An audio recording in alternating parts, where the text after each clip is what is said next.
Yung message ng umagang ito, no, pinamagatang No Longer I. Parang sa kanta lang, no? Ayokong kantahin, baka hindi na kayo magsimba. Diba? Pero yung line lang na yun, yung line lang na no longer I, but Christ living in me, tama ba? Ang dapat sana magiging focus natin na verse is yung sa Galatians 2:20. Nandun mismo yung line na yun, no? No longer I, but Christ living in me, and may iba pang kadugtong. Pero nung ina-assess ko nga, kasi magaganda yung mga verses na binibigay ni Lord. Kaso, ano ba yung parang pinaka-topic mo, syempre? Ayun, medyo konting tip pag gumagawa kayo, ha? Niyabangan pa ako ng tatay ko kagabi kasi nakita ko siya, petiks na lang siya. No? Meron ka na ata, sabi ko. Oo, Ana. Gusto mo, bigyan kita, ha? 5 yung sa akin, ha? As if naman hihingi tayo, di ba? Alam naman natin, dapat hinihingi natin directly kay Lord. Hindi naman porke binigay ni Pastor, about ganito yung ano yun mo. Okay? So, yun nga, no? Ako kasi, ayoko naman nagpe-prepare kasi baka pa nagpe-prepare ako, ma-assign ako bigla. Kasi pagka, alam ba, katapos ng Sunday, no? Siyempre, alam natin second Sunday na, medyo may pinapasok na si Lord na topic. Topic lang. Kasi mga verses dumatating yan pag Sabado na. May schedule kami. And yun nga, no, around Monday pa lang ito, Tuesday, nasa isip na, or pinasok na ni Lord sa isip ko itong topic na to. And hindi ko rin sure kung bakit ito yung gusto niyang ipabatid sa atin, no? Kasi alam naman natin, kapag maririnig natin ang salita ng Lord sa Sunday, most likely naranasan or mararanasan natin, tama ba? So, dun sa title na No Longer I, ano kayong palagay niyong topic natin, no? Hindi na ako. Ay, yun pala yung Tagalog niya, no? No longer I. Hindi na ako. So, halimbawa, tinuturo mo yung sarili mo, hindi na ako. Okay? And sabi nga natin, makikita natin yung sa Galatians 2:20. Pero, si Lord, no? Iniba niya yung pinaka-central verse natin ngayong umaga. Magpo-focus tayo sa dalawang verse, no? Sa Proverbs 3, verse 5. Tsaka sa Psalms 62:5.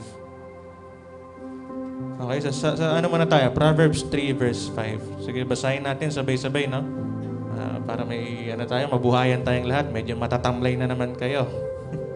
Okay, sa verse 5. 1, 2, 3, read.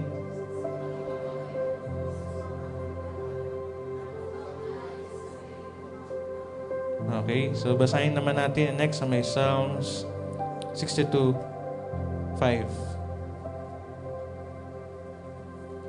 Halos same lang naman yung ibig nilang sabihin, no? Kaso, para lang makikita natin yung, like, hindi lang isang verse yung nagsasabi, minsan dalawa or higit pa. So, basahin din natin, no? Psalm 62:5, 1 to 3, read.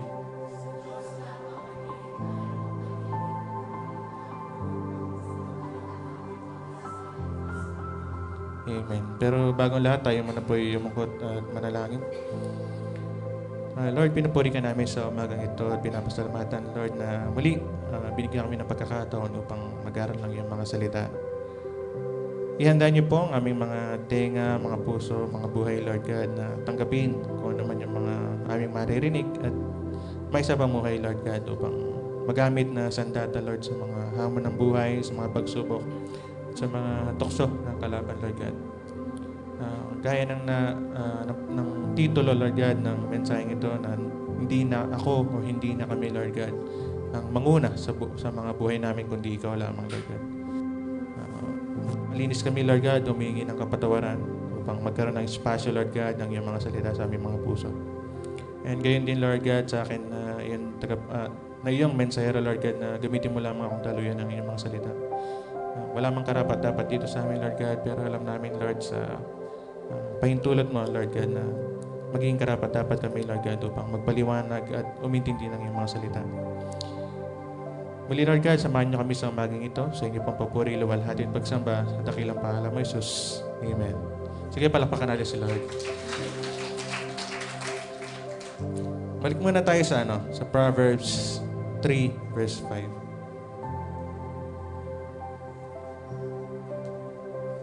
Okay, basahin ko sa version ko na. Sabi sa Proverbs 3 verse 5, magandang balita, no?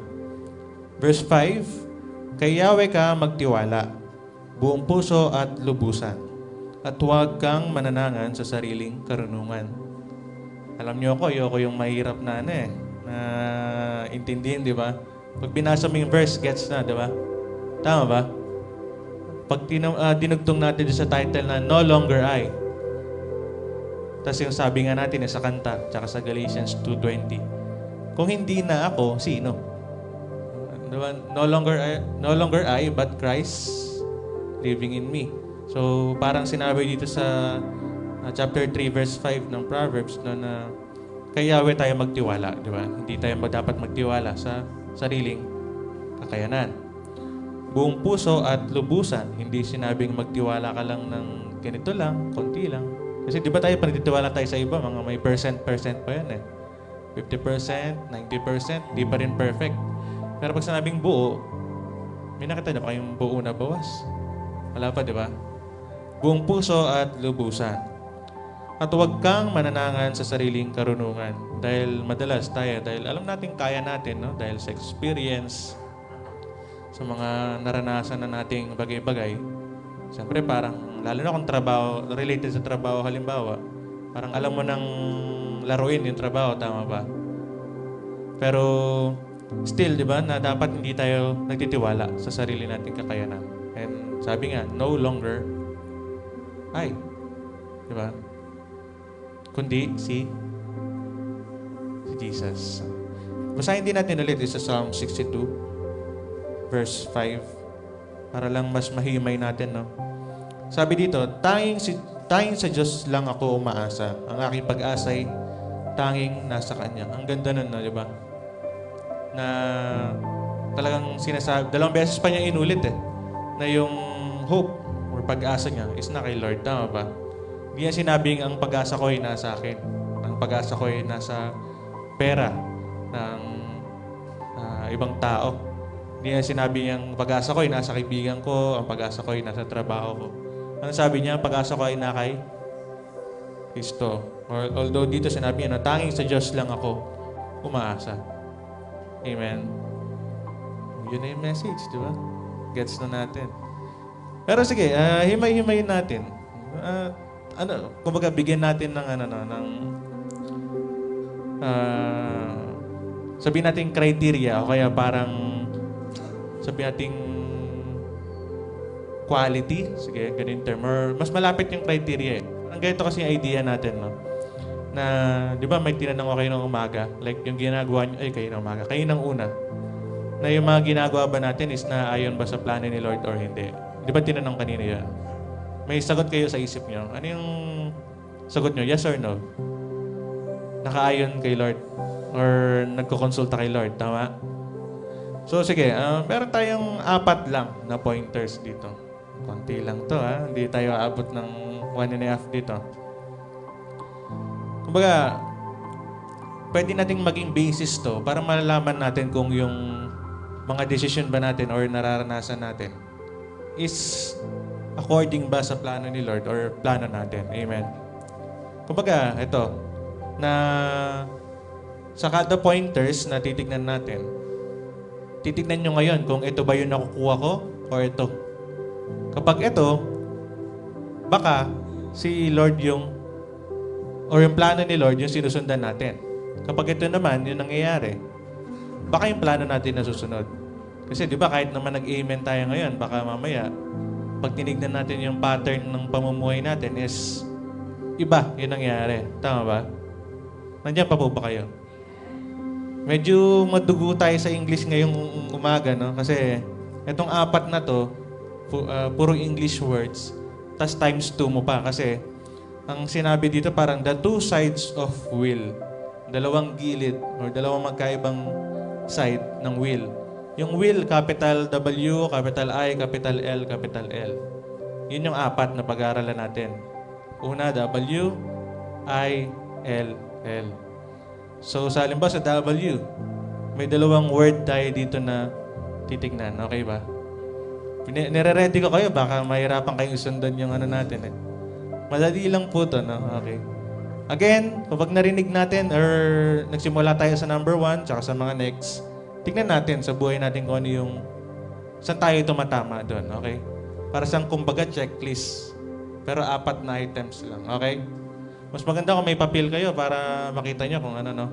Kung saan ba kayo doon sa dalawa. So, wag natin patagalin. No? Simulan natin sa number 1 natin. Or ano yung spelling ng will kasi?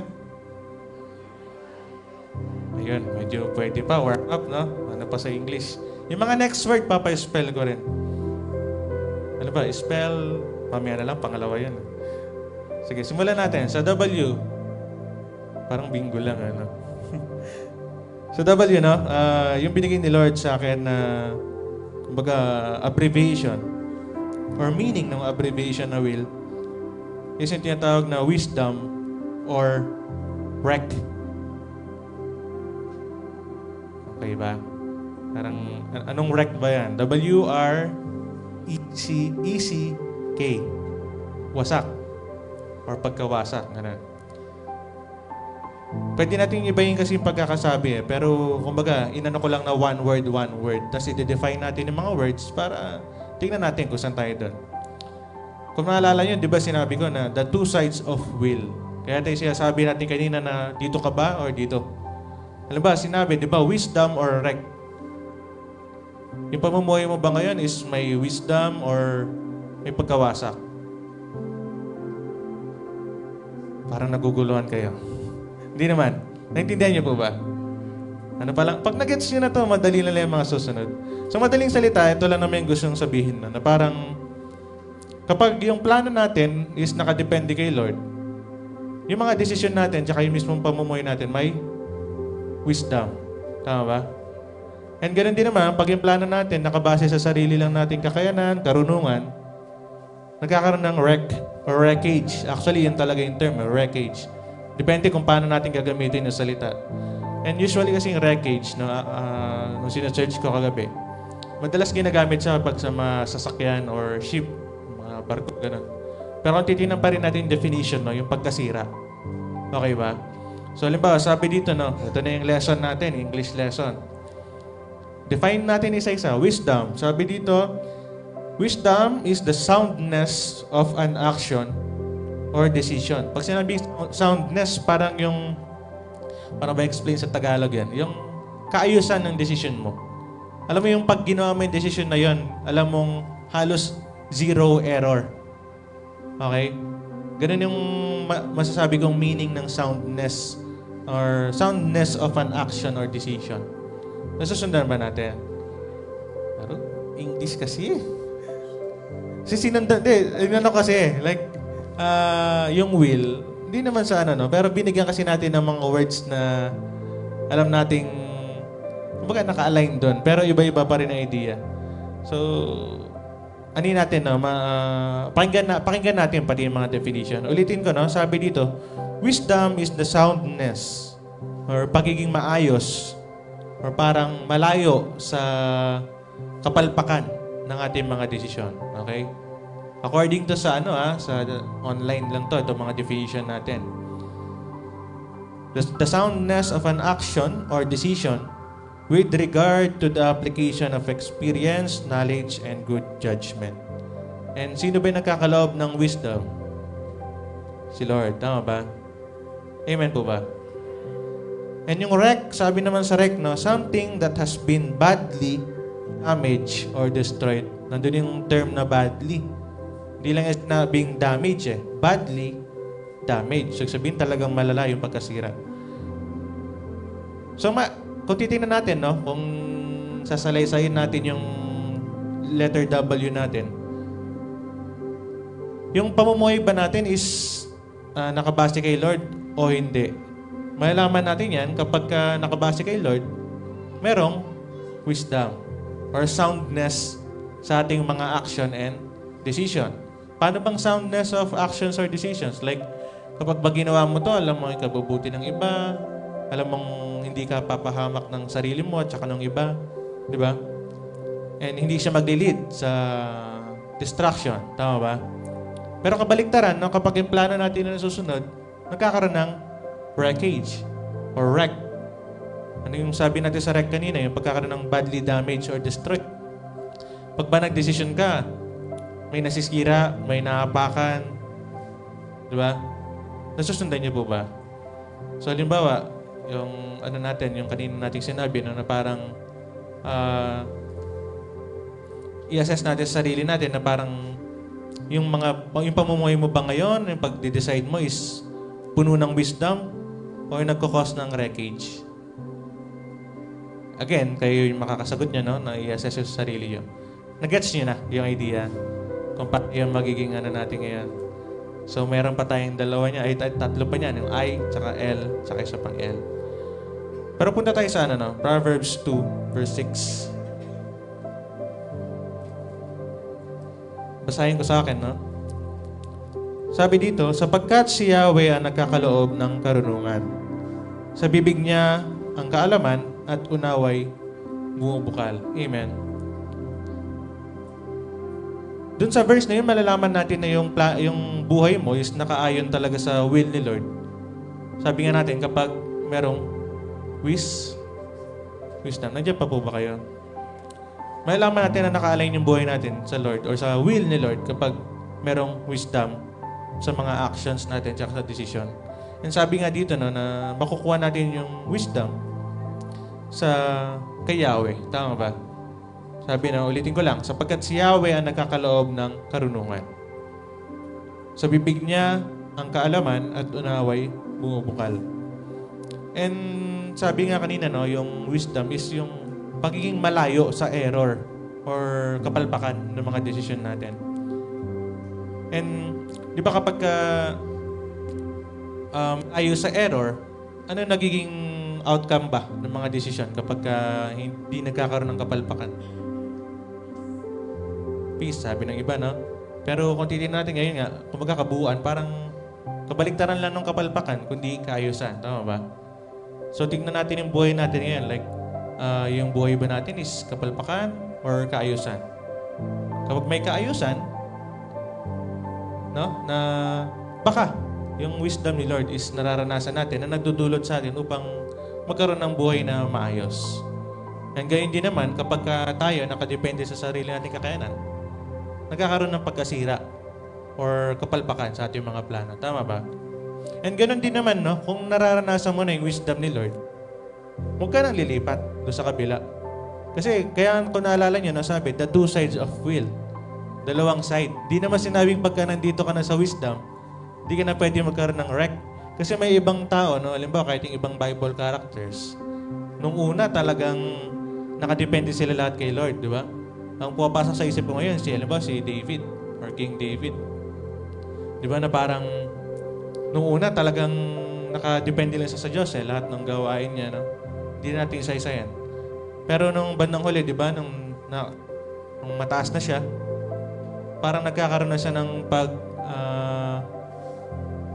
pagtitiwala sa sarili niyang kakayanan. Tama ba? Eh, ano nangyari nung nagtiwala sa sarili niyang kakayanan? Di ba, hindi lang naman siya yung naparusahan? Tama ba? Kundi yung buong kaharian. Tama? Nasusundan niyo po ba? So, ulitin lang natin, wisdom or wreck. And sabi nga, yung wisdom, pinapakawalan natin na yung wisdom is yung pagiging malayo ng mga desisyon or action sa kapalpakan. At ganoon din naman yung wreck, no, or wreckage. Ito yung parang pagka-damage or pagkasira, di ba, ng ating, halimbawa, mga plano sa buhay. Amen. So, ganoon din, no? Balikan lang natin yung Proverbs 2 verse 6. Na kung titignan kasi natin yung buong Proverbs, about talaga siya sa kumbaga nagtuturo talaga yung Proverbs sa kung paano tayo mamuhay ng may karunungan. Amen? Kaya, di ba kayo na narinig yun dati ng bata ako, na parang kung magbabasa kang Bible, basahin mo araw-araw yung Proverbs kung anong petsa. Tama ba? Halimbawa ngayon, ano ngayon? 13? Ang basahin mo daw, yung chapter 13 ng Proverbs. Kasi kung titignan natin yung number of chapters ng Proverbs, 31. 31 chapters. So, ibig sabihin, sakto sa isang buwan. Sobra pa pag hanggang 30 lang. Or pag hanggang 28 lang, February, di ba? So, kumbaga, aksidente lang ba yun? And sabi natin, walang aksidente, di ba? Na Pero titingnan natin na parang dinesign ni Lord yung Proverbs na parang maging guide natin para mamuhay ng may karunungan. Tama ba? And kapag namumuhay tayo ng may karunungan, sabi nga natin na nakatugma tayo sa will ni Lord. Tama? And ano ba yung karunungan kanina? Yung pagkakaroon ng maayos na mga action tsaka desisyon. Di ba? And sinabi nga sa chapter 2 verse 6 ng Proverbs na kay Yahweh lang natin makukuha yung karunungan. Tama ba? So kung sa iba tayo nakakuha ng karunungan, baka ano lang yun, baka knowledge lang yun. And sabi dito na magkaiba yung knowledge tsaka wisdom. Yung knowledge, ito yung mga meron tayong impormasyon sa isip natin. Okay? Yung mga bagay-bagay na alam natin. Alam ba, yung mga natututunan sa school, mga iba-ibang trivia, mga facts, or mga impormasyon in general. Pero yung wisdom, no? Ano yun doon, no? Yung pinakaiba nila. Sabi nga kanina, yung soundness, di ba? Sabi dito, wisdom is the ability to use that knowledge effectively. Kasi yung iba, marunong, may alam. Pero, hindi nila i-apply ng mahusay. Tama ba? Kasi pwedeng alam mo naman yung gagawin mo eh. Halimbawa, meron kang sitwasyon sa buhay. Alam mo naman, kahit nga hindi ka mag-pray kay Lord, baka kung logically, common sense, alam mo na yung magiging solusyon ng problema mo, tama? Halimbawa, wala kang pera ngayon. Anong solusyon? Ang daming pwedeng solusyon pala, no? Magtrabaho. Ang gusto nyo, illegal o hindi? Naisip ko rin, nga, no? May dalawa palang option. Kung legal, trabaho, tama? O kaya business, ganyan. No, di man tayo kumonsulta kay Lord, pero nakaisip tayo ng action, tama? Ang tanong, pag ginawa natin action na yun, is magsasucceed ba siya o hindi? Pag nag-succeed, and most likely, ang reason pa nag-succeed yan is dahil may wisdom tayo na galing kay Lord, tama ba? Na yung nagiging desisyon natin sa pagpili ng kung anong magiging business, kung anong magiging trabaho, is base sa will ni Lord. Pero kung magbabase lang tayo sa karunungan natin na, ay, feeling ko, pagka tinayo ko tong business na to, 1 month lang, 6 digits na yung kinikita ko, di ba? Eh, hindi natupad. Nagkakaroon ng wreckage, tama ba? Kaya dapat, sa mga nagiging desisyon natin sa buhay, is dito tayo lagi. Sa side ni Lord. Amen? Laging sa will lang niya.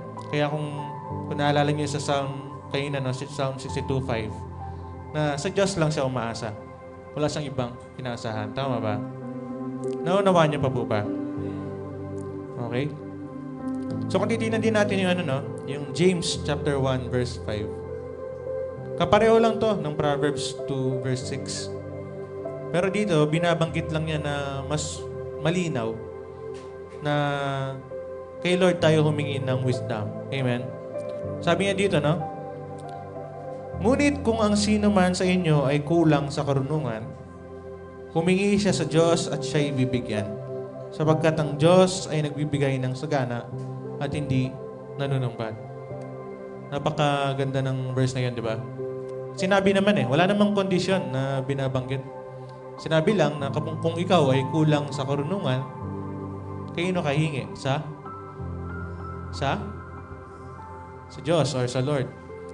And ang ganda pa ng dinugtong niya dito, no, na tayo pagkakalooban ng sagana at walang panunumbat, di ba? At least alam natin kay Lord na kapag sa Kanya tayo nagdepende, alam nating lang siya yung sinabi niya sa dulo, yung sagana at walang panunumbat. Binigyan kanya na ng wisdom. And alam mo yun, hindi tulad ng bangko, may interest, di ba? Yung kay Lord, wala naman di ba? Na kumbaga lagi naman siyang nandyan para like assist tayo sa ating pamumuhay. Amen ba?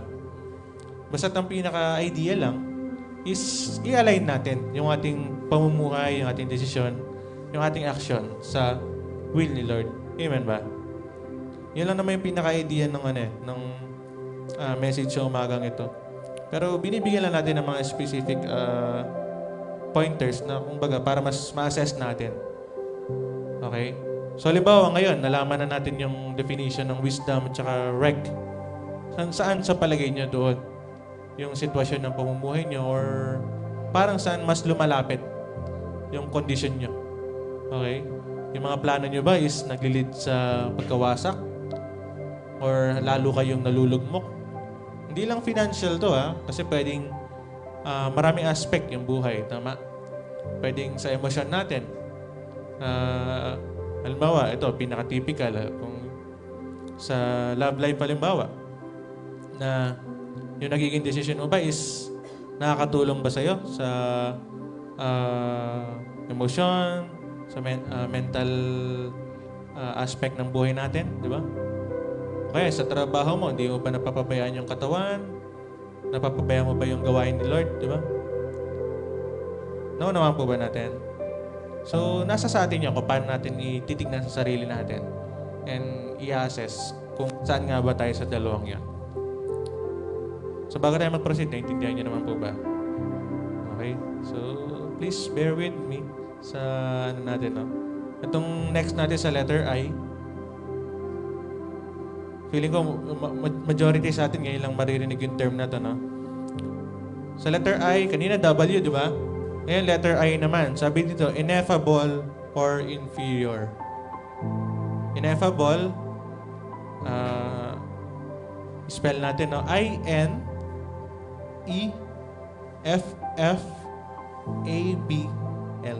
Ineffable. Ang meaning lang naman nito, no?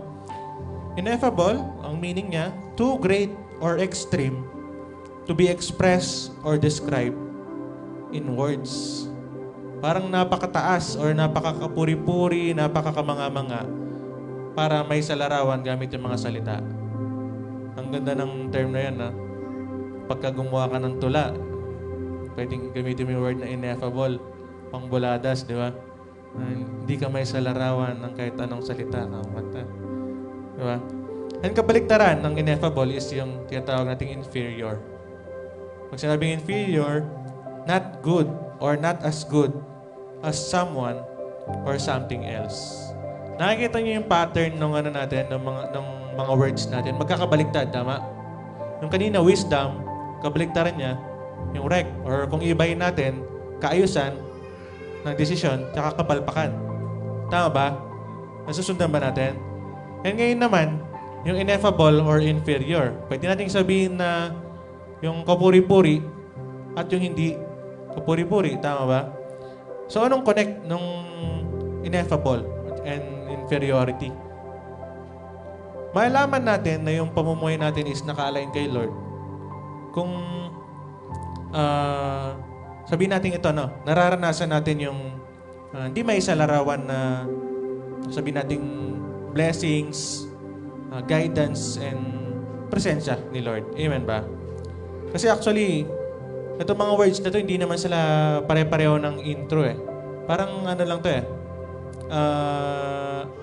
ano matatawag natin dito sa English? Adjectives. Kumbaga ilalarawan natin kung ano ba yung mga nature ng isang tao na naka-align kay Lord yung pamumuhay. Mas maintindihan natin to sa pagbabasa nating Bible verse. And kung di ako nagkakamali, hindi ko natanong sa tatay ko, alam ko ito yata yung Bible verse ng church. Sa Ephesians chapter 2 verse 7. Tama ba? Pero alam ko na sa Ephesians yun Ephesians chapter 2 verse 7. Tingnan natin, basahin natin. Pwede bang basahin natin, para mabuhayan kayo ulit? So, 1, 2, 3, read.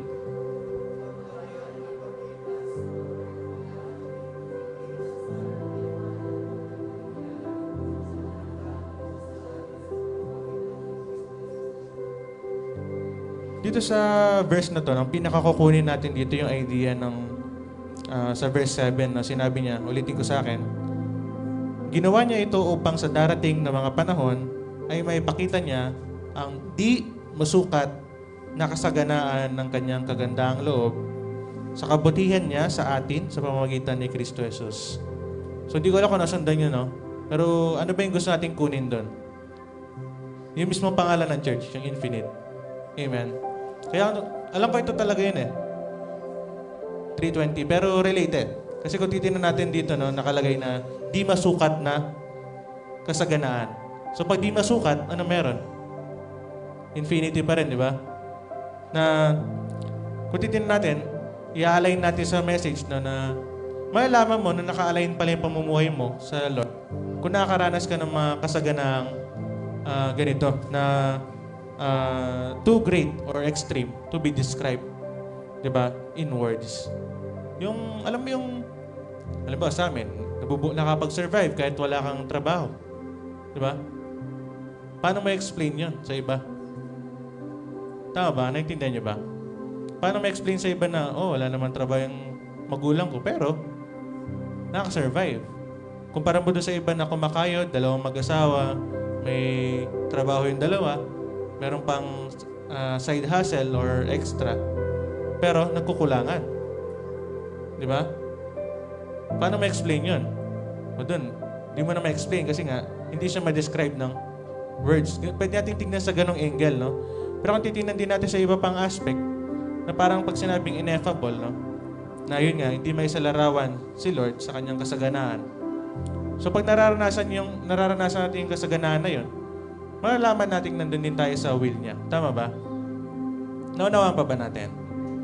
Actually ako medyo nagkakaroon ako ng ngayong oras na to, no? Parang, paano ko ba mas papaunawa sa kanila? Kasi, parang, pag kasi tinignan natin yung mga terms na yun, yung mga words na yun, pag naintindihan mo talaga yung ibig sabihin niya, makigets mo na agad eh. Alam ba, sa wisdom nga kanina.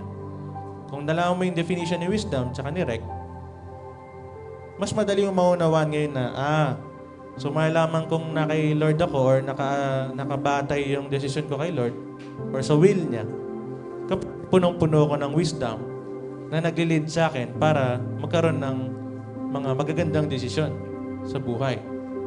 Ganon din naman, no? Malalaman ko na malayo ako sa will ni Lord kapag yung mga plano ko pumapalpak. Ganyan nyo siya pwedeng iyan sa sarili niya. Ito sa ineffable, tsaka sa inferior, medyo mahirap siyang konti i-explain kasi iba yung parang pagkakagamit niya sa sitwasyon or sa context, no? Na parang ang gusto kasing ipahiwatig dito na si Lord is napakadakila. Tama ba? Napaka-ineffable niya na hindi natin siya may sasarawan gamit yung mga ordinaryong salita. So, kung si Lord is napakadakila or hindi may salarawan, kung yung mga nararanasan din natin katulad ng ganun, no, na hindi rin may salarawan dahil parang it doesn't make sense na paano mo nararanasan itong mga bagay na to kahit ganito lang, kahit ganyan lang, pero nag-work. Diba? Ano yun yung kanta yung... Kanta ba yun? Yung parang may phrase na parang God moves in mysterious ways, diba? Na parang hindi mo may sasalarawan yung mga kilos niya, pero it works. Tama ba? Parang sa atin lang na hindi naman natin alam kung paano talaga kumikilos si Lord sa sa pagtulog pa lang, di ba? Na hindi naman all the time nasa isip mo si Lord na parang lagi ka nagtatanong sa Kanya, pero nag-work yung mga bagay na nakaayon sa atin, na hindi tayo nagkakaroon ng kapahamakan. Di ba? Nasusuplayan yung ating mga pangangailangan. Tama ba? Pero kung tayo, no, malayo yung ating hindi tayo nakapanig kay Lord or yung hindi tayo nakaayon sa will niya, kabaliktaran. Inferiority naman.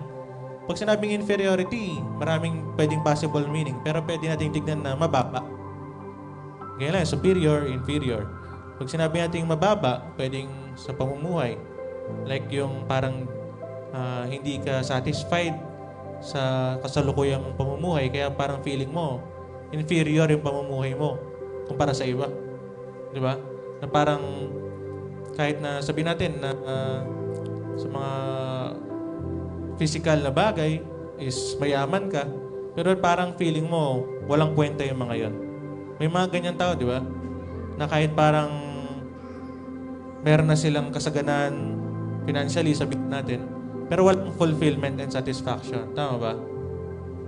Hindi tayo makarelate kasi hindi pa tayo na-fulfill ng financially, no? Tayo. Or baka sikreto mayaman kayo, kaya di kayo nag-agree. Nandiyan pa ba kayo? Okay? Next time, di na ako gagamit ng ganito. Baka itatagalog ko na lang talaga. Hindi ko naman po kayo inaano, no? Pero kahit ako, nahihirapan akong i-explain eh. Para at least fair sa ating lahat. Okay? So, i-summarize natin, no? Sa madaling salita nga na kapag yung pamumuhay natin is nakaayon sa will ni Lord, nararanasan din natin yung mga ineffable things na yan.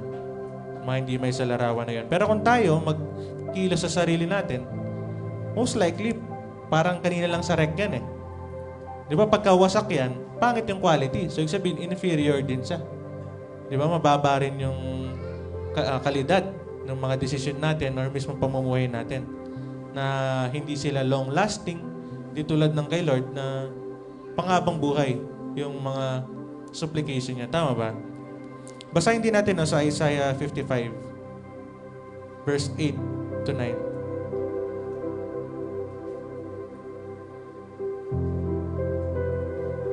Isaiah verse 55, verse 8 to 9. Basahin ko sa akin, no? Ang sabi ni Yahweh, ang aking kaisipay, hindi ninyo kaisipan. Ang inyong kaparaanan ay hindi ko kaparaanan.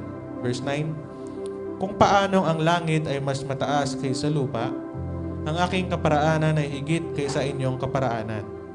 At ang aking kaisipan ay hindi maaabot ng inyong kaisipan. Napakalinaw ng verse na to, tama ba? Na hindi natin kaisip si Lord.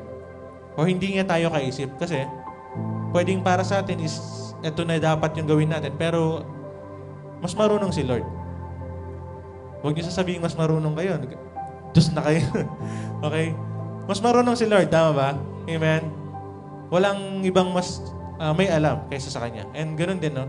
Na yung pamamaraan ni Lord is hindi ka pareho ng pamamaraan natin. Pwedeng para sa atin, pag ginawa mo tong bagay na to is parang shortcut sa gusto mong goal or daanan. Pero si Lord, alam pala niya na hindi dapat yun ang daanan mo. Tama ba? So pwede natin tignan yun na parang minsan na yun nga, may mga bagay na nangyari sa ating hindi natin para maintindihan. Diba? Na bakit nangyari to, bakit kailangan ganito, bakit kailangan ganyan. Diba? Yung mga hardships sa buhay natin. Pero di natin alam na yun pala yung parang part ng plano ni Lord. Amen ba? Di naman, sa plano kasi ni Lord, di naman puro kaginawaan lang eh. Diba? Alam ba nung minsan, yung about sa prayer, na parang, alam niyo yung pag nag-pray tayo kay Lord, parang, medyo may humor si Lord sa prayer. Nakikita ko lang din sa TikTok to eh. Alam mo yung, nag-pray ka ng, Lord, bigyan mo ako mahabang pasensya. Ano kayong bibigyan ni Lord sa'yo nun? Pasensya kaya? Or pagpapasensyahan? Di ba? Ano yung binibigay ni Lord? Di ba yung pagpapasensyahan mo? Bakit yun yung binibigay? Para ma-practice yung patience mo. Di naman kasi yung, parang sa games kasi, yung mga may bar na gano'n, sa mga games na parang, okay, 1 point sa patience ko, 100 na yung patience ko. Maximum level na. Di naman gano'n eh. Ang kay Lord, parang more of, sabi nating training, na ibibigay niya sa iyo yung sitwasyon na magte-test doon sa hinihingi mo. Kaya delikado nagre-request ngayon eh. I mean, hindi masama mag-request kay Lord. Pero ako parang, hindi ko alam, parang pagkausap ko si Lord, parang humor lang namin siguro. Na, kaya naburin yung message na to eh. Kasi recently, nung pa nagpe-pray ako, halos di ako nagre-request talaga ng pang sarili. Ang ginagawa ko lagi, let your will be done. Inulit-ulit ko lang yun eh. Di ako nagsasabi na, Lord, gusto ganito, gusto ganyan. Lagi ko sinasabi na, let your will be done. Yun lang.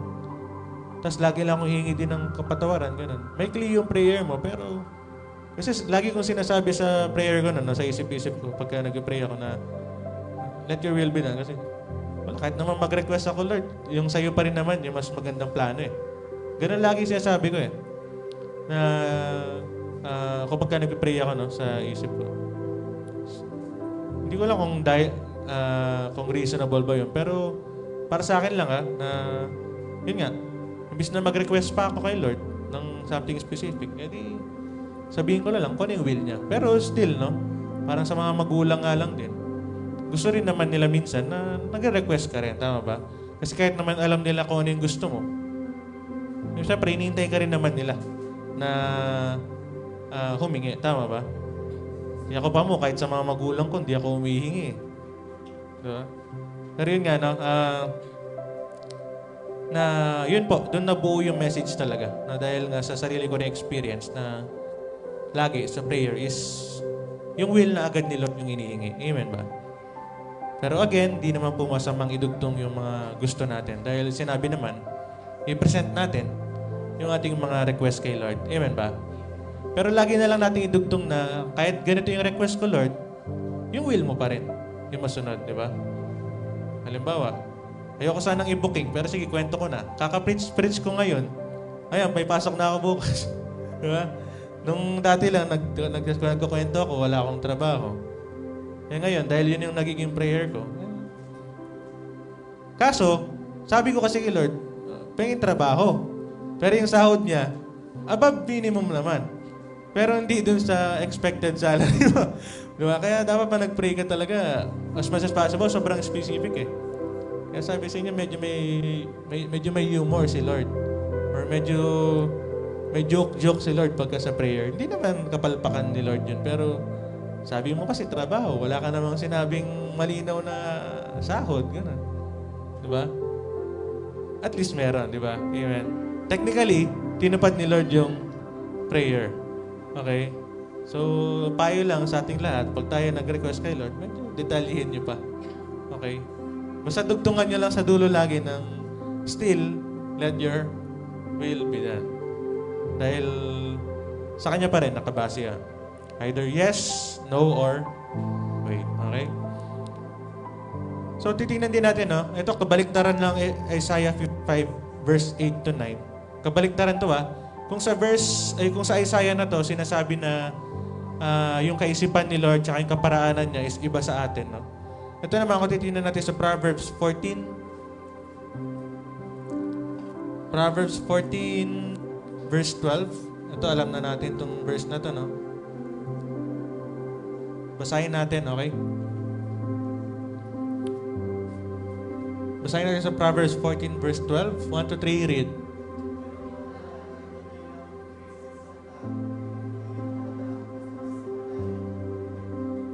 Diba? Na iba yung kaparanan ni Lord. Ngayon sa atin, sabi dito sa Proverbs 14:12, na yung mga kaparaanan natin is maglilid sa kamatayan. Amen ba? Pwedeng hindi naman agad mamamatay ka wari. Hindi naman natin pwedeng ganun lang tignan.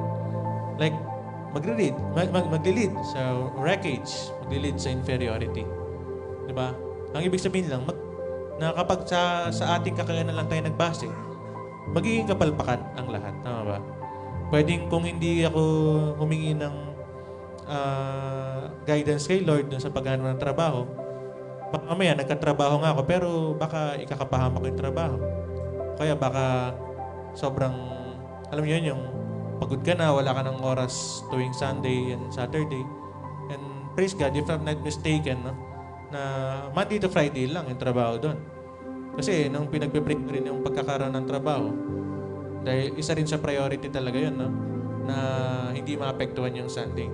Ang sinasabi ko pa nga sa sarili ko noon, na kapag kahit may offer, nasabi mong sasampa ng 30, joke lang. Kahit sasampa ng, sabi mo 20 plus, ganun. Na, pero kung tatamaan yung Sunday, wag na lang. Di ba? Malibang kung mapapag-negotiate. Pero praise God, yung pinagkaloob ni Lord, dahil hiningi natin ng will niya, is yung Monday to Friday lang. Di ba? So, sana maging rin sa iba yun, na parang gumagana yung ganong pamamaraan na nagdidepende tayo kay Lord. And never naman di gagana yan. Tama ba? Dahil sabi nga natin, baka pag minsan nakaka-experience tayo ng failure or paghihirap, baka part pala yun ng will ni Lord. Di ba? Ako, failure sa part ko yun, 2 months ako nakatenga. Diba? Wala akong magawa. Pero kagabi nga, sabi ko rin kay ate ko kayo ng umaga, no, parang nag-sink in sa akin. Alam, parang mamimiss ko yung nakahiga lang ako. Kasi tatayo ako, magtatanghali na eh. Wala naman akong gagawin eh. Kahit sabi mo maglinis-linis ka dyan, wala. Matatapos mo yung lilinis mo sa isang araw. Wala kang lilinisin mo na naman sa susunod. Diba? Parang, yan, hindi ka kasi trabaho. Eh, naka-chill ka lang dyan. Eh, naghanap ng trabaho. Wala na. Kaya parang kagabi na, oo nga, alipin na ako niyan. Ang naisip ko naman ngayon, kailangan makagawa ako ng paraan para makaalis sa pagiging alipin. Yung paraan na yun, like business ba yan? Or basta yung kumikita ka ng hindi ka 8 to 5 or 9 to 6. Kasi never ko pong pinangarap yung gano'n eh. Ayoko yung may boss, sa totoo lang. Pero kailangan, lahat tayo nagsisimula sa mababa para tignan natin kung ano yung plano ni Lord. Amen? Mababahagi natin lahat. Huwag kayong galante po ang nakatayo sa inyong harapan ngayong umaga. Wala pa lang mapoprovide. Sinasabi ko nga sa youth nung last fellowship, kung may pera lang ako, kung nagbayad ng mga ano niya ng mga inumin niya Hindi joke yun pero pagka pag will na ni Lord. Amen? So mag-proceed tayo sa next letter natin, W-I, ano next? Pero review natin, ano yung una sa W? Or? Ano po? Right. Yung next naman, letter I, ano yung una niya? Ineffable or inferior. Ngayon naman, ito, narinig na natin itong word na to. Gina-joke pa nga ni Pastor to Sa letter L, lavish or lack. Magkabaliktad. Lavish. Yung joke nga lagi, labis-labis. Di ba? And ganun po talaga yung meaning niya. Abundance, kasaganaan. And kabaliktaran, pagkakaroon ng lack or kakulangan. Amen? So sa madaling salita, malalaman mong nakaayon yung pamumuhay mo sa Lord kung nakakaranas ka ng abundance or lavishness. Amen? And ganun din naman, malalaman mong malayo yung or hindi naka-align kay Lord yung pamumuhay mo kung may kakulangan. Again, hindi lang financial pinag-uusapan dito Pwedeng meron kang financial, marami kang financial, pero kulang ka sa pagmamahal mo, kulang ka sa like yung relasyon ng pamilya, di ba? Kasi laging laging may nasa sakripisyo pagka mataas ka sa ganito. For sure, meron ka napapabayaan sa isa. Tama ba? Yung tinan mo yung mga hindi ganong kayayaman, financially, mayaman naman sila sa pamilya daw. Kasi magkakasama sila lagi sa bahay dahil walang lumalabas. Uy, totoo yun, di ba? Kasi tinaman naman yung mga mayaman sa pera, kaso busy silang lahat. Kaya kami, sakto-sakto lang kami. Baka will pala ni Lord yun na hindi tayo yumaman para gitna lang. Kasi ang sobra, masama. Ang kulang, di naman masama, minamasama lang natin. Pero, yun nga, na malalaman nga natin na nasa will tayo or naka-align tayo sa will ni Lord. Yung mga decision natin, mga actions natin, kapag may kasaganaan. Amen? Sabi dito, lavish, generous or liberal in giving. So, ito yung term na ginamit ko ngayon, galante pala Dito pala magagamit yun And sa lack naman, the state of being without or not having enough. May kakulangan nga. Okay? Ito, alam natin itong verse na to. Pinaka-favorite nating lahat to. Feeling ko alam nyo na. Nagsisimula sa J. Ayun, alam nila. Kilala nila si Jeremiah kapag about sa kasaganaan. Sabi sa Jeremiah 29:11, sapagkat batid kong lubos ang mga plano ko para sa inyo. Mga planong hindi ninyo ikakasama, kundi para sa inyo ang ikabubuti. Ito yung mga planong magdudulot sa inyo ng kinabukasang punong-puno ng pag-asa.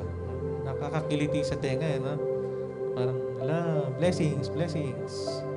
Pero take note, ang ginamit na term is, sa English, ang pinaka-idea, prosperity, tama ba? Hindi naman pagyaman pag-unlad. Tama? Pwedeng tayo kasi iba-iba yung natin Naging tanong nga sa Bible study na parang, halimbawa, ano ba yung idea mo or explanation mo ng growth? Iba-iba yung natin yung definition natin.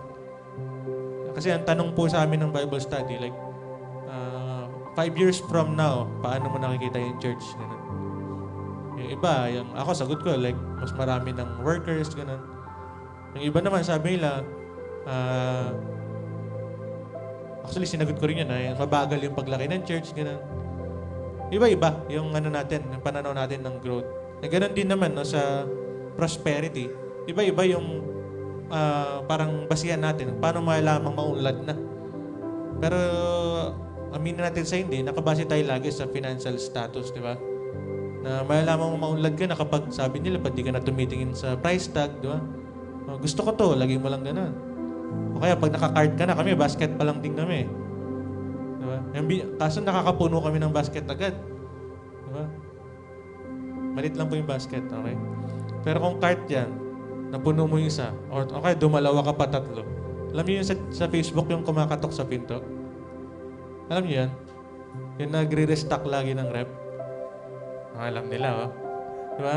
Parang, ano laging inisip, ano kayong trabaho ng asawa nito?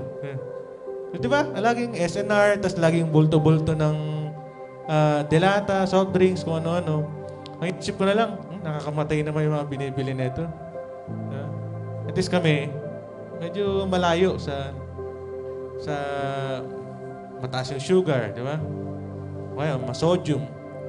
Di ba? Magkasakit ka pa sa bato. Hindi, this, di ba? Baka medium lang talaga yung dinidesign ni Lord para sa kabubuti rin natin. Kung gano'n mo titignan, oo nga, no? Pero wala tayong kakontentuhan din, di ba? Magkakaroon lang tayo ng parang mafe-feel lang natin na kulang. Tama? So, doon papasok yung sinasabi nga natin na iba-iba yung pananaw natin ng pagkakaroon ng prosperity. Yung para sa'yo, maunlad na yung taong may sasakyan. Di ba? Ang tawag sa amin, maunlad na maunlad. Dalawang sasakyan namin. Kaso maingay nga lang yung isa. May klok-klok-klok-klok na gawa ganun sa ilalim. Pero pag sa iba, pangarap na nila yon. Kahit na may maingay pa, di ba? So, sa atin, di naman sinasabing babaan mo yung pananaw mo or yung definition mo ng pag-unlad, no? Pero sabihin yung, siguro kasample ko na lang ulit yung sarili ko. Tinanong kasi ako, what is your expected salary? Eh, siyempre, sabihin ko na rin, no? Kwento ko na, malalaman nyo rin eh. Yung trabaho ko is admin officer. Ganda, di ba? Di siya assistant eh. Admin officer. So, mataas. Ang ikaw sa mga dokumento, pupunta kang bangko, pupunta kang BIR, tas sa clerk pa ako. So, expect ko, mataas yung rate nito. Nag-search pa ako online, no? The average salary for admin officer is salary grade 11 to salary grade 15. Tinignan ko yung 11, 30,000 something. Tapos kung 11 niya, paano pa yung 15, di ba? Sabi mo nang umabot ng 50. Nag-expect ako. Konti lang. Tinatanggal ko kasi expectation sa buhay ko para hindi ako ma-hurt eh. Bigla, tinanong ako, binabaan ko na nga eh. What is your expected salary? Sabi ko, 25,000 to 30. Sinabi ko naman, nag-search ako. Pero siya, yung nag-interview sa akin, walang emosyon eh. Siguro para di ako ma-disappoint. Tapos maya-maya sinabi niya, ang in-offer lang namin, 650 Kinuwenta ko, wala mang 16. Diba? Yung last kong trabaho, 16,000 something yun. May incentives pang 2,000 pag perfect attendance. Ito sabi mo ng 15 kasi meron kaming allowance na 1,000 sa transpo. Natuwa na lang talaga yung nanay ko nung sinabi nung na free meal eh. Diba? Free meal. Talagang Koreano yung may-ari ng kumpanya pero iba yung nag-interview sa akin. So doon na lang bumawi sa free meal. Ako naman iniisip ko, ang layo. Kasi di pa nga traffic, 30 minutes na yung biyahe ko. Paano pa pag na-traffic ako? Diba? Wala. Ganun talaga eh. Nagsiset ako ng sobrang taas, siguro. Kaya na-feel ko na kulang. Tapos lalo na nga, nagkaroon din naman ako ng trabaho dati na project-based. 16,000 something, umabot akong 18. Or pwede ka pang umabot ng 20 kung masipag ka lang eh. Actually, hanggang 40. Kaso tamad-tamad ako nun eh. Ay, mamamatay-matay ka naman sa kakaupo. Kaso yun nga, na nag-set akong, hindi naman sobrang taas. Kaso, magdidepende ka rin sa trabaho, di ba? Admin officer, So, expect mo, ganun ang sahod. Tapos sabi ni Google, ganun. Binaba ko na nga eh. Pero yun nga, no, na still, babaan mo na lang muna. Angat ka pa rin naman eh. Sabi naman niya eh, after 3 months, doon natin pag-usapan yung expected salary mo, Pag di niya binigay, aalis ako. Hindi, may diploma na ako nun, tsaka may TOR na ako, malakas na yung loob ko na. Ngayon kasi, medyo mababa muna tayo. Ano pa tayo, graduating pa lang, di ba? Pero again, I believe naman, di naman naayaan ni Lord na parang magiging kulang yan. Lalo na, ako pa lang naman yun eh. Nanay ko lang naman yung bibigyan ko. Diba? Okay? Nasa sa atin lang kung paano natin titinan kung maunlad na ba yung kalalagayan natin o hindi. Huwag nyo nang kukwentahin yung mga sinabi ko, ha? Wala po akong mabibigay sa inyo. Siyempre, 10%, tanggalin mo na. Ha?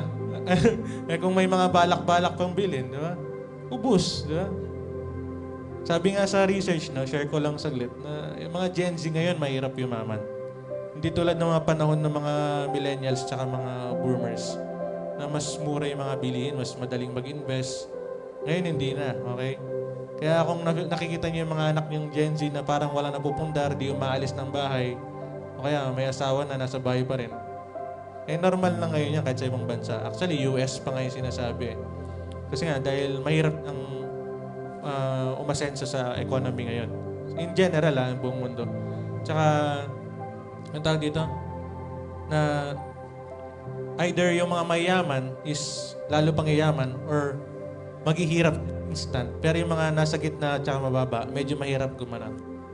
Pero sila, mas madaling ganun. Kung di pa ako nagkakamali, sa nakita ko parang more than 50% ng pera sa buong mundo na napupunta lagi sa 1% ng population. Yung 1% na yun, sinasabi nilang parang pinakamayayaman. Usapang billion US dollars. So sa atin siguro trillion na yan. So imagine, higit 50% ng pera sa buong mundo sa kanila napupunta. So ganun na lang, kalayo yung agwat sa yaman ng iba. Tsaka sa hirap natin. Hindi ko sasabihin yaman natin. Pero sabi nga natin, nasa sa atin naman kung anong definition natin ng yaman or pag-udlay. Kaya kung kukumpara natin lagi sarili natin sa mataas, lagi mo ma-feel na kulang. Tama ba? Narinig ko nga sa kanila yan na parang, alam ba, sa preaching na lang. Kagabi sabi nila, tinitingnan kasi nila yung kung paano ako mag-preach yung tatay ko daw. Pero kung ako sa isip-isip ko, na may tinatawag kasing downward comparison. Huwag mong kukumpara yung sarili mo sa mas mataas sa'yo. Kasi pag ginawa mo yun, mafe-feel mong mababa ka. Parang wala kang kaya. At try mo ikumpara yung sarili mo sa mas mahina sa'yo. Hindi mo siya dina-downgrade. Pero parang pang-motivate mo sa sarili mo na siya nga, kaya niya, ako pa kaya. Alam ba, kung may mga kaibigan ako, kumikita silang almost 30. Working student sila, no? Ako yung nagtatap sa kanila, pero ako yung walang trabaho. Tapos sila nga, mga normal lang na estudyante. Pero, ganun yung kinikita. So, parang sa akin nun, ida-downward comparison ko na parang, sila nga, ganun lang yung,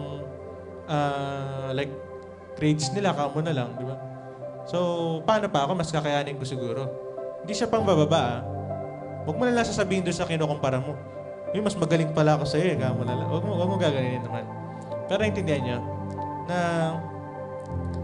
try natin yung mga ganun na huwag tayong titingin sa mas matataas sa atin para ma-feel natin na hindi tayo kulang din. Okay?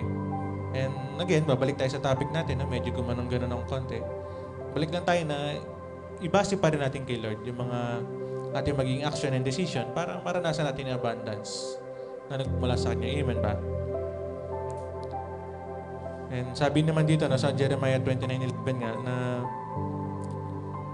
the plan of God for us is prosperity if we would just go according to His will and righteousness. Amen.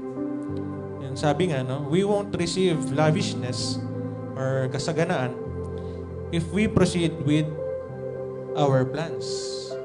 Kasi kung maalala nyo, sinabi nga sa Proverbs 14:12 kanina, na yung mga plano natin is maglilid sa kamatayan. Tama?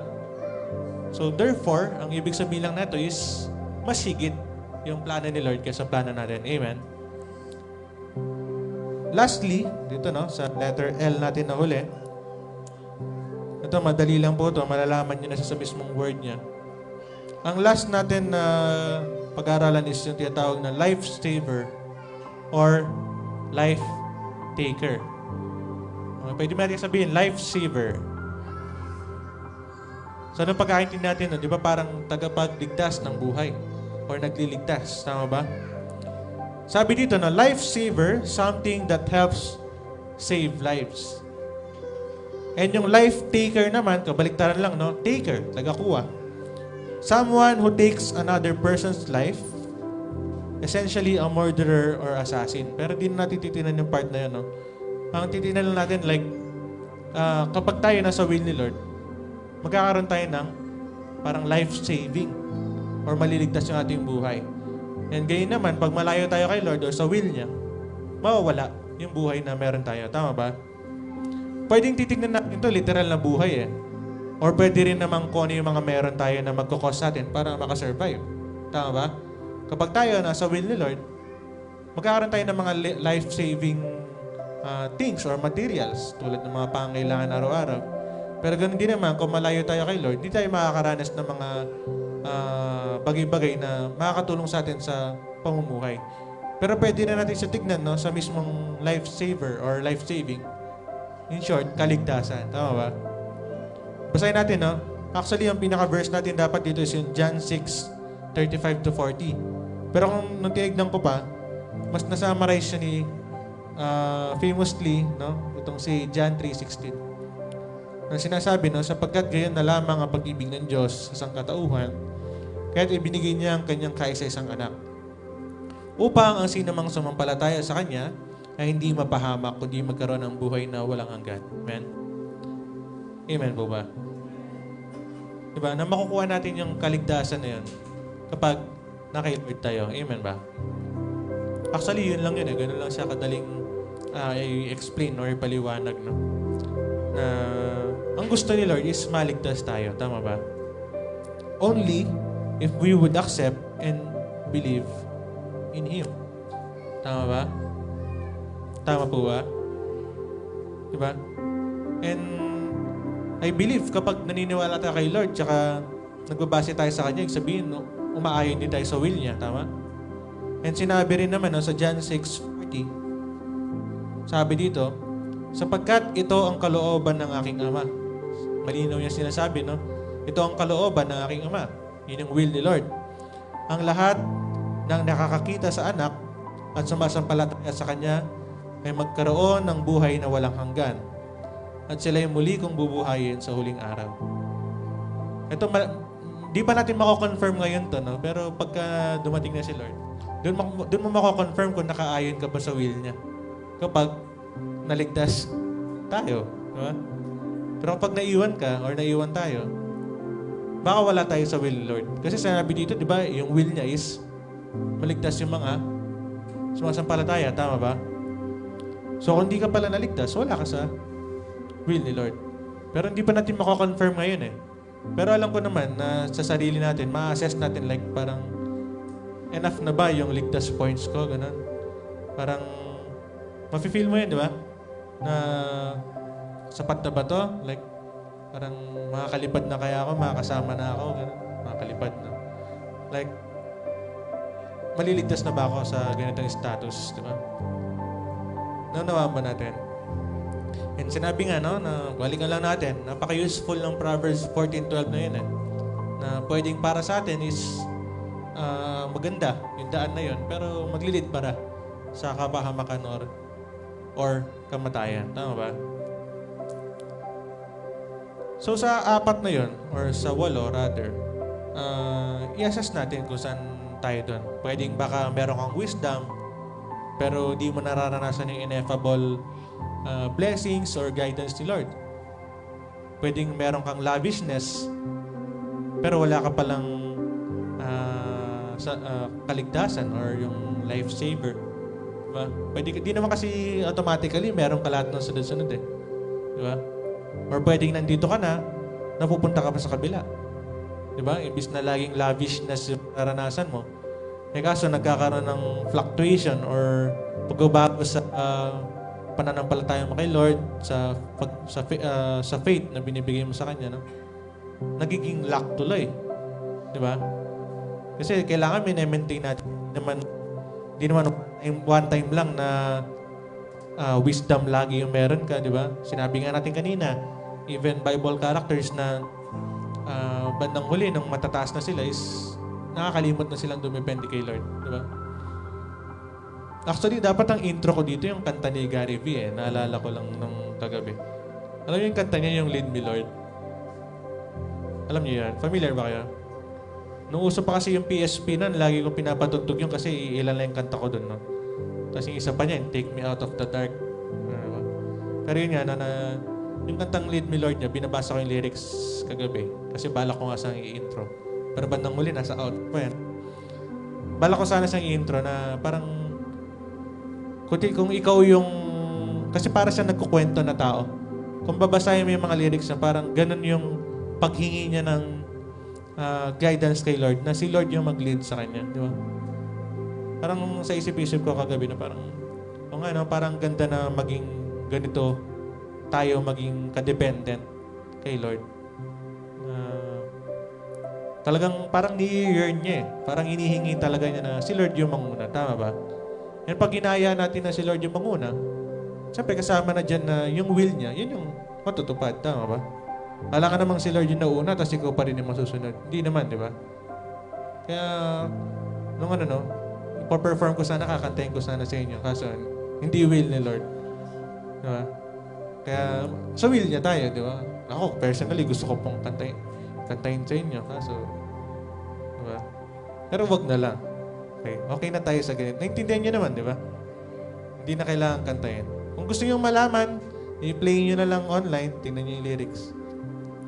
Okay, baka ma-discover niyo pa ako, dadagdag pa kami dito. 2 na yung hawak ko, no? So, wag na lang. Okay na yan. So, sa ating pagtatapos, no, punta tayo sa Proverbs 19:21. Nakita niyo, no? Ang dami nating Proverbs kasi sabi nga, dito tayo makakuha talaga ng wisdom. Amen ba?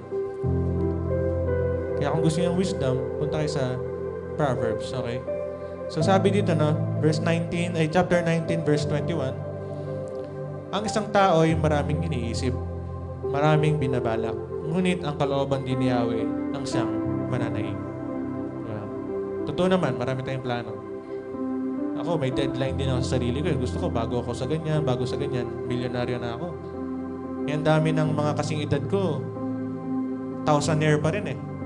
Diba? Yung iba nga, pesonaire lang na nasa 4 digits, di ba? Kasi hindi naman madali. Sabi ko nga sa inyo kanina, hirap ng yumaman ngayon.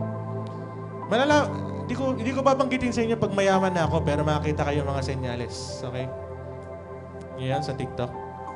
Tell me you are rich without telling me you are rich. Mga ganun. Diba? Yun nga, marami tayong plano.